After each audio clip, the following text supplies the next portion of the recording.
Yeah, so this Hours Those videos is a little bit different than any other one we've done. This is interview style. It's going to be some questions about me and answering them with different things, I guess, about fishing and my dreams and stuff like that. So we'll get into her.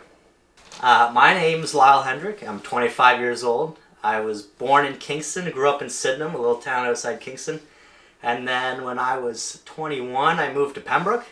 And like I said, I'm 25 now, so I've been here for, well, it'll be 5 years this July.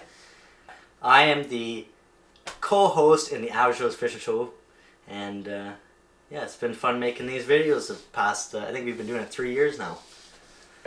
We film lots to make YouTube content, but really what I enjoy about it all is just capturing the moments, the different fishing adventures, all the memories, and just posting them. And it's great that people watch and we have awesome feedback, but really it's for memories, for myself to look back on, and family and friends, and the moments that we've cherished and we've laughed and all the big fish we've caught. So that's me in a nutshell, but Brendan's got a few questions for me, so we're going to get into them. Tell me about your first ever fishing memory. What's the first thing you ever remember, Lyle, from a fishing standpoint? Yeah, so there's a couple good ones that I really like to look back on. One of them I have a real hard time remembering because I was so young. But it was my dad and my dad's dad, my grandpa. We smashed the crappies on a local lake in Sydenham, and we all caught our limit in just a few hours.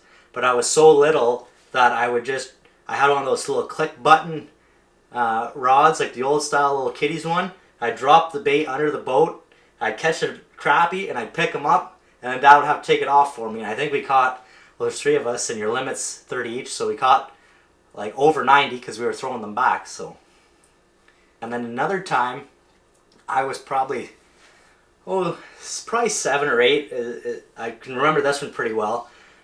We were in a bass tournament, a local bass derby for my dad and his buddies at work, and the guy that was hosting it was putting around his boat, and he came to check up on us, and Dad didn't believe that I had a nice one on. He's chatting with the guy. Oh yeah, how's this an ultralight fishing pole? He says that all the fish look big, and I boat flipped in a 3.5 pound largie, and I was if we would have had a live well, because we didn't in the duck boat, so the fish dried out, but if we would have had a live well, the fish would have held the moisture and we would have won. I lost by 1 ounce right in front of the guy that was hosting it.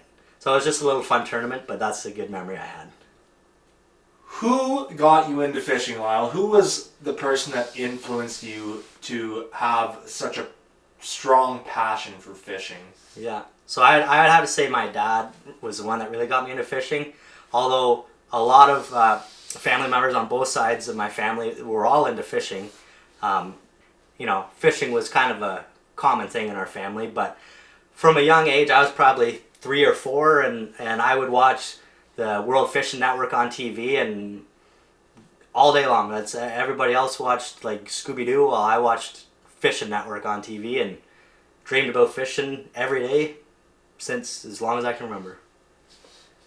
And you have a relative that's also well known in the fishing community. Yeah, Jeff Chisum from Fish TV.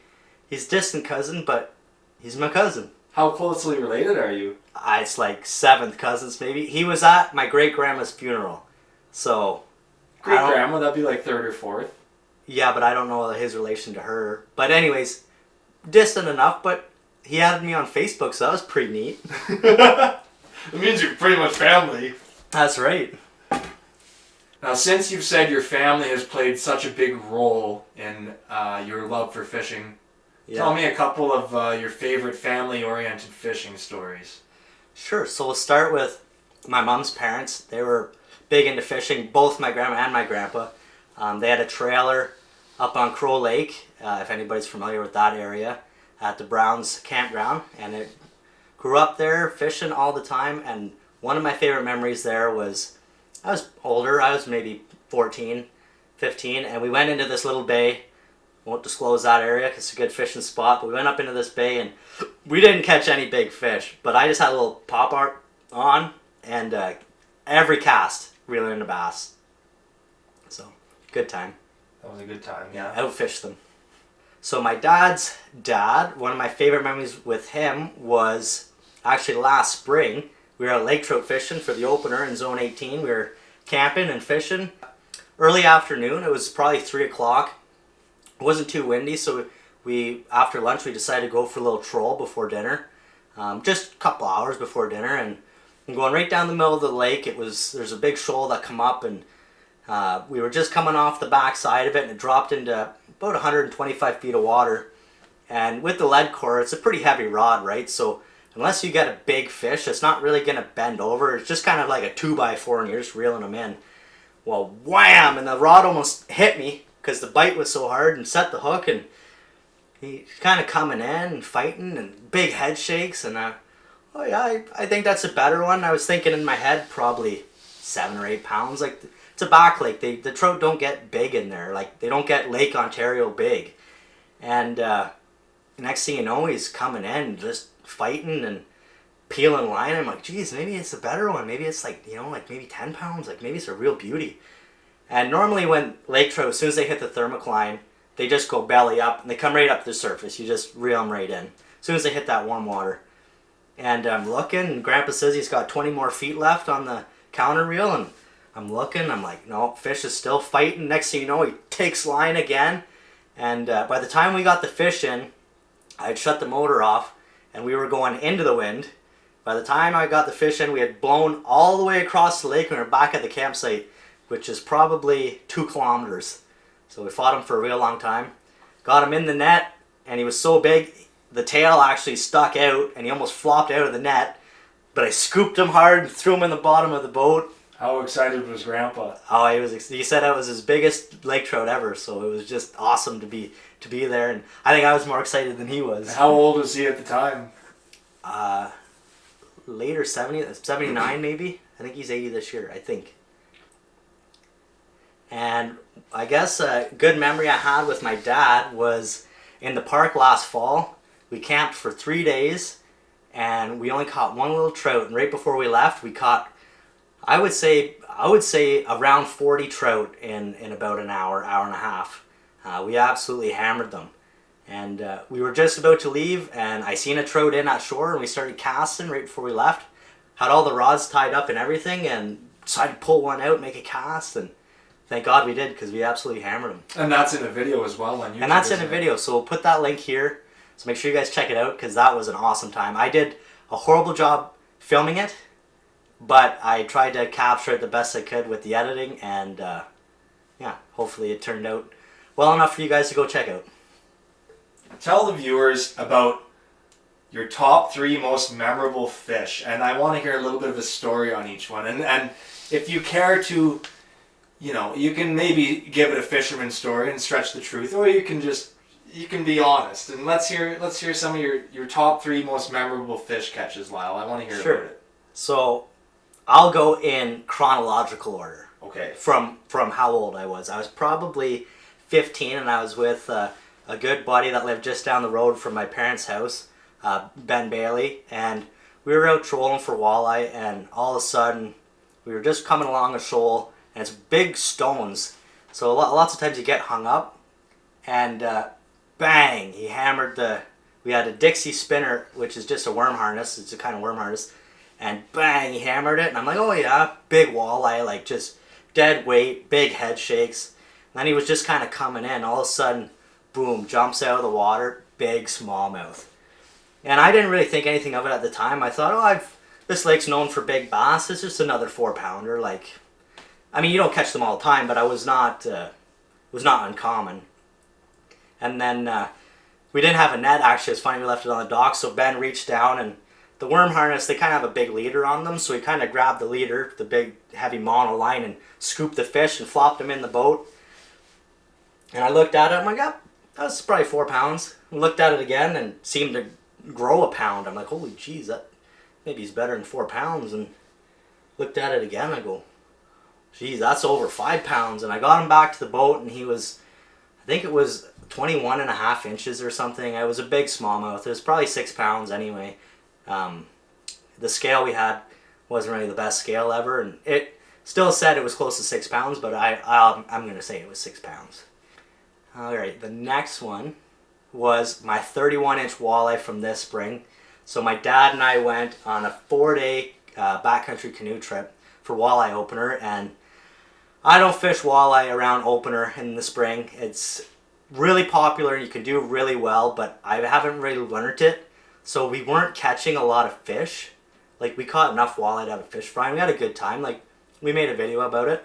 But it was probably 9:30, 10 o'clock. It was after breakfast, after it had rained in the morning. We had went down across the lake into another spot, and there was kind of some current where we were. And I had one of those little Berkeley little crankbaits on. It was white and purple or something. Anyway, and I just casted it out and bang! And I'm like, oh. I assumed it was a big catfish or something, because that's just, catfish are in that system, and I never pictured a big walleye. Anyway, it come right up after I fought it for a little while. It came up to the surface. I'm like, oh yeah, big walleye. And there was another one half as big underneath him, biting him. So that was pretty cool. And then my dad was actually in the front of the canoe and netted it for me and got it all on film. And how big was it? 31 inches. Yeah, about, I would guess, between 10 and 11 pounds. And it was a post-spawn? Post-spawn, yeah. It wasn't skinny, but it was average girth and 31 inches. So I would say between 10 and 11 pounds. And released? And it was released. Yeah, all on film. Nice. So that was awesome. And then my last one, which you guys probably won't get to see until about December of 2024, so December of this year. I caught a 22-inch speckle with Brendan. We were up at Poplar Point Camp. So if you guys want, go back. We just posted a video of walleye fishing up there and the camp and the owners and everybody. Go check that one out. Really awesome time up there. Yeah, but 22-inch speckle. So that was pretty sweet. If you had to choose, if you had one day left to live, Lyle, and you had to pick one fish species that you could target for the last day of your life, what would it be and why would it be that? So I would pick brook trout. And why? I never even knew brook trout existed until I was in grade 9. And we went to Frontenac Park. And we talked to the game wardens, or the park wardens there. And they're like, oh yeah, well, we got brook trout that we stock in some lakes up here. And I fished those, there's 3 lakes. And I fished those lakes for years. Once I figured out what they were and where they were, and I did a bunch of research on them, and it's just, it's not so much the fish, although they are fairly rare. Like, they're more popular in Ontario because we have a lot of areas that have them, but they're fairly rare fish, and they just take you to these amazing places. It's the adventure getting there. It's the chase, and it's like, you think it's a perfect day and they don't bite, and then the next day it's shitty. You don't think anything's going to happen, you hammer them. Like, it's the inconsistency, it's the adventure, it's just, yeah, they put you in a place that you really have to be almost grateful for where they are and where they exist. Some of the mountain streams, like, it's amazing. And then you moved up here into brook trout heaven. Yeah, and then, like I said earlier, I moved up to Pembroke, and Algonquin is literally my backyard. Like, it's half an hour from me. How did you meet your better half of the Average Joe's Fishing Show? Oh, I don't think that's how that question's worded, but... Okay, sorry. Oh. How did you meet the smarter, better looking, better fisherman half of the Average Joe's Fishing Show? Yeah. Well, Brendan and I actually met in first year of college, and we were in the auditorium, which is basically a movie theater in the college, and buddy from high school and I, we were talking about hunting. Duck hunting. And Brendan actually was sitting right in front of us, and after class he chimed into the conversation, and then I married his cousin. Now we're best buds. Since we're known, I would say, best for our Algonquin content, what is your best fishing memory in Algonquin Park with the Average Joes? So, I would say my favorite fishing memory in Algonquin with Brendan would be a few years back. We actually filmed a video about it, hammering speckles at these rapids, and they weren't giant 5-pounders, but they were all super nice, you know, cookie cutters, anywhere from a ½ pound to 2 pounds, and lots of them. Seemed like every cast at one point, and just hammered them. And we ended up getting rained on for 3 days after that, but prior to that we smashed trout, which was just awesome. And what's your favorite fishing memory outside of the park with me? My favorite memory outside of the park with Brennan would be a time when I actually lived with Brennan between college when we graduated and my house currently that you see me in today. So I lived with Brennan for about 5 or 6 weeks, and we got home from work one night and we were like, yeah, let's go out fishing. I think I moved up, it would have been April, so it's probably mid-May sometime. And we went out and we had Bandito dog in the front of the boat. We had the lead core going. We were going for lake trout, and In the tin banger. in the 12-foot with the 3.5 horse out in the middle of the big lake, and yeah, it was a good time. We didn't bring a net, and we probably had, I don't even remember now. I'm just gonna say 10 lake trout, all 10 to 12 pounds, or 8 to 10 pounds probably. They were just all big lake trout, and there was probably 10 or 12 that we only caught, I think, one. And we were laughing. We would get the trout to the boat, and we didn't have a net, and then it'd be this great big trout, and then it'd flop off. You'd put your line back out, and bang, you get another one. You'd reel him into the boat, and he'd flop off. And yeah, I think we'll put a picture of the one that Brennan caught, but I'm pretty sure we only caught the one. Mm-hmm. And we missed, I would say 10 or 12 of them. We were just laughing and having a good time. Oh yeah, we were just, oh yeah, it was a great time.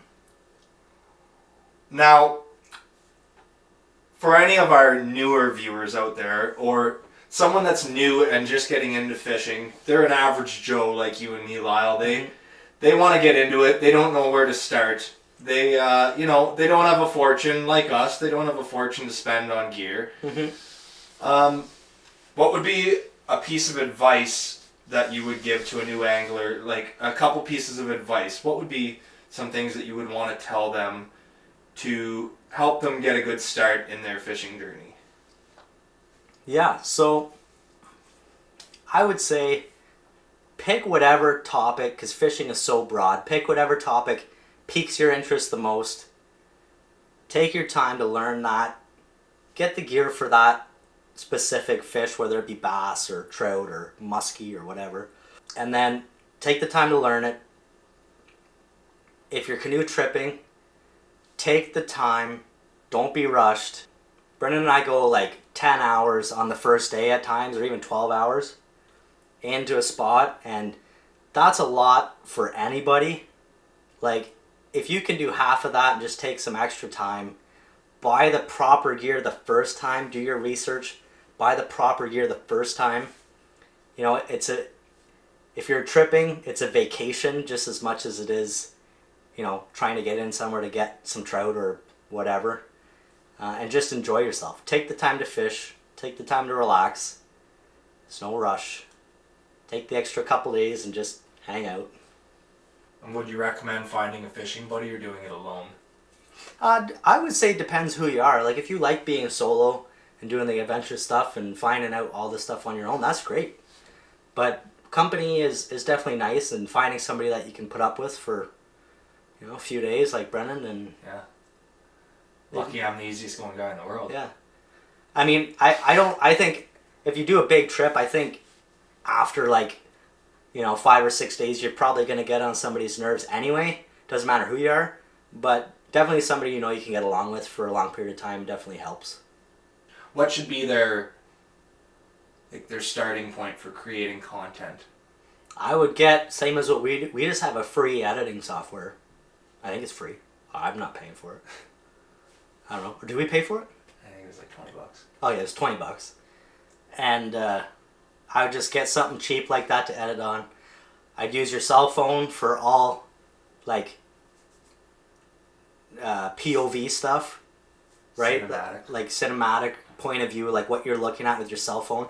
And I'd get like a chesty GoPro, or you can get those little clamps that you can stick on stuff and film yourself. honestly, a lot of the stuff we do, like 99% of it before this year, was GoPros. We just had 2 GoPros and our phones. We just rocked that, and it works.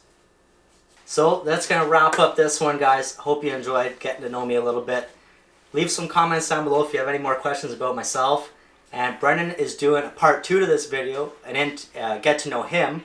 So any questions that I maybe missed that you're interested about me, or something you want Brendan to touch on, just leave a comment below. And if we get enough interaction with this one, you guys seem to like it, maybe we'll do a live stream YouTube video and we'll answer your questions live. So leave a like, leave a comment, let us know what you think.